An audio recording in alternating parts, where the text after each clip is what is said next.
Part 4 of this series on the Sani Pass covers the section of the descent from the 6th to the 8th kilometer. If you intend driving this pass, it's very important to watch parts 1 through 3 sequentially, which include the orientation animations as well as other important information on safety, technical, historical and tourism matters.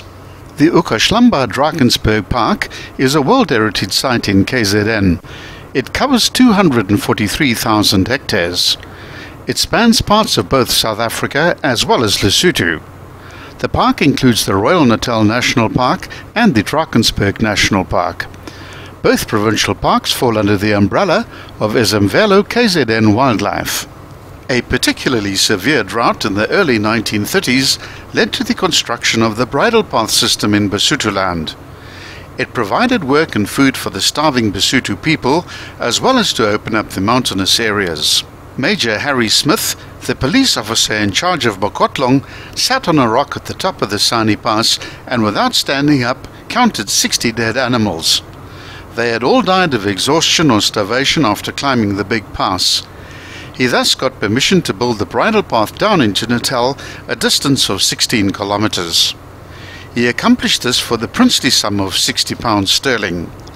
The drought broke in 1933, and this was to be the beginning of the Sani Pass. In 1948, the first motor vehicle, which was a Willys Jeep with a trailer, negotiated the Sani Pass track, driven by Godfrey Edmund of Kokstad, carrying a payload of 900 pounds. It took many hours of zigzagging, reversing and manhandling to enable them to complete the journey. Brother Pepin of the St. James Mission also went up and down the track, but this time with a tractor. In 1955, David Alexander started the first motorized service with 1 jeep and 6 mules. And in 1957, the bridle path was converted to an access track for jeeps. In 1958, they moved the operation to start from Heimville, and in 1960 to the present site on the Sani Pass Road. May 1959 saw the great snowfall that blocked the Sani Pass for up to 3 months. The heavy rains, lasting for 3 days, washed away bridges on the south coast. The road to Underberg was cut off for 24 hours by these floods. Sportsmen from all sorts of disciplines are attracted to the Sani Pass.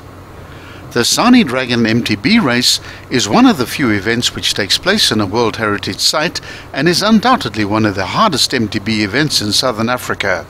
The 42-kilometer event takes cyclists up the fabled Sani Pass, climbing 1,674 meters before turning at the top of the pass and returning to the starting point. Riders have the privilege of riding through unspoilt beauty with breathtaking views and lung-busting climbs. And for the runners, there's the Sani Stagger Endurance Race, which is a tough run. The climb to the Sani Pass summit is 1,300 meters, and you do that in just over 20 kilometers. By the time you've reached the halfway point, you would only have done 280 meters, and the border post is at 1,968 meters above sea level. The Sani Stagger has been ranked as a well-organized and well-presented event and has often been voted as one of the country's top 10 marathons. Looking back at the history of the area, by the 1880s there was a shortage of vacant land for farming in Natal, and the children and grandchildren of the 1820 and 1840 settlers were looking for land of their own. The land along the southern Drakensberg, an underdeveloped area, was about the only land left unclaimed. It was an isolated and cold part of the country, consisting of open grassy rolling hills that ascended up into the mountains. Without trees, except up at the south-facing cliffs of the mountains, there was no firewood, which made life hard for the settlers, who would have to fetch fuel from far away in order to cook and heat their homes. It was described by all the early explorers who passed through as inhospitable, cold and uninhabitable. Farming was very hard in the cold and isolated land of Underberg. It took between 7 and 10 days for an ox wagon to get to Pietermaritzburg and the produce market. Be sure to watch parts 5, 6 and 7 of the Sani Pass.